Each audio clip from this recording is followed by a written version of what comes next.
The Witcher 3 was released by CD Projekt Red on the 19th of May 2015 to much admiration.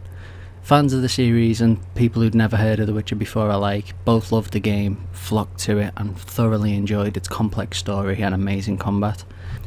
Despite the fact that the game was delayed multiple times during its marketing, it didn't affect the sales whatsoever, and all the fans and people that were looking forward to the game bought it anyway and thoroughly enjoyed it.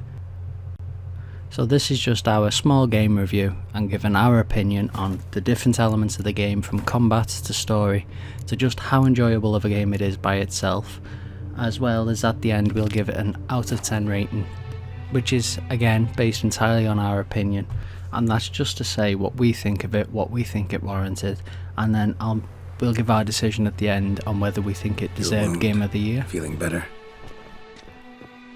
Combat. In this game, combat's a very free-flowing thing. You can move from enemy to enemy without much hassle, as long as you don't lock on. Locking on would only be suggested, of course, if it was only one enemy you were facing. If there were multiple, locking on would lead to you getting maybe stagger locked by the enemies. Apart from the occasional moment where you get stuck on geometry during combat, other than that, it's absolutely amazing combat. It's enjoyable, it's fluid, it's well designed, and most of it's thanks to the amazing motion capture work they did with the Swordsmaster.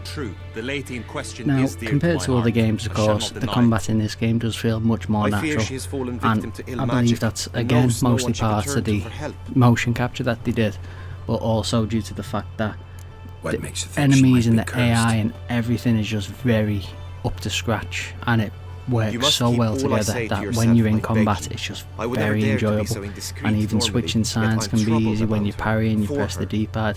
Just so many mechanics inbuilt and weaved together to create a thoroughly enjoyable experience that fans and non-fans alike can enjoy if they get their hands on it. Trickery? So for combat, we give it a 10 out of 10. Yes, and what is love if not battle? As it were, one evening I crouched in hiding outside her seamstress's home. As Vivian emerged from it, I too emerged. So without giving too much away, because obviously we want to avoid spoilers for anyone who for some reason hasn't been able to get the game since its release, but we can say that the story is amazingly well written, it's immersive, it sucks you in, and although in places you question it because if it's so vastly important for Geralt to find Ciri and save her, then why can you go off and do side quests for 4 hours looking for someone's lost pig or things like that? Although, despite that, we still find that the story is very good at just drawing you in and making you worry for the main protagonist and his ward, daughter, whatever you wish to call her. Now, the story, for us anyway, really picks up towards the end when you really start fighting the Wild Hunt and engaging in them, or engaging against them rather. You come up against them in massive epic battles. The Kaer Morhen, there's a fight there for example, without going into too much detail. There's fights in huge icy wastes for example, and it's just such a well-written story that we feel that Andrzej Sapkowski would be proud of the fact that CD Projekt Red managed to capture the spirit of The Witcher so well from his books. And although there are places where you question the story slightly, for example, why Geralt would be interested in Yennefer maybe for some, although I know a lot of people do love their character, and in others why Geralt would still be interested in Triss even after he's gained his memories back. Although overall we'd say the story deserves a 9 out of 10. What's her story? She's Her Enlightened Highness's lady-in-waiting. Her mother was a lady-in-waiting, her father a knight. Gameplay.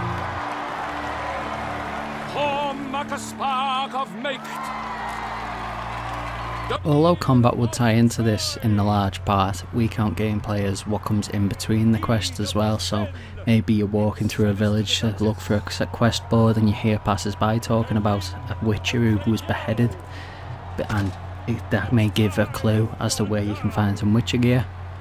And it's just amazing the way they've put such small details in like that only eagle-eared players will actually notice.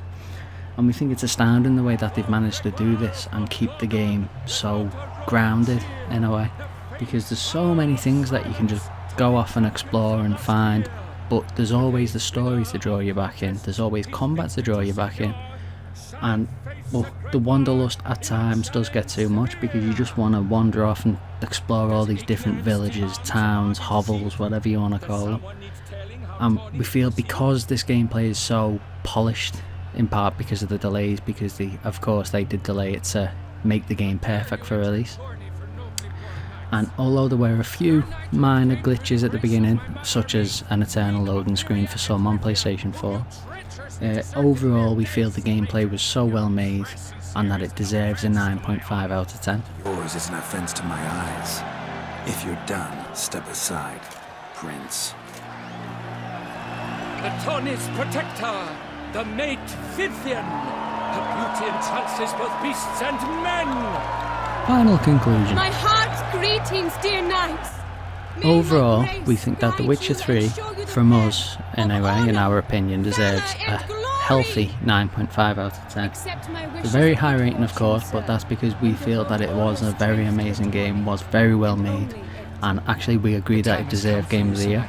Although we thought it would go to Fallout 4 because that was just a newer release and it was so big upon release. But when you compare the two, for us, we would say that in places Fallout 4 fails to pull you in, because while it is such a large open world, there's very little to occupy you in it. Whereas with The Witcher 3, there is always something to find that'll keep you occupied, keep you interested, and give you somewhere new to explore. Let's get this over with. Quick. 3, 2, 1. Thank you very much for watching and listening. If you enjoyed the video, please give us a thumbs up. If there was something that we should have touched on that we didn't, please leave a comment down below. And we'll see you in the next video.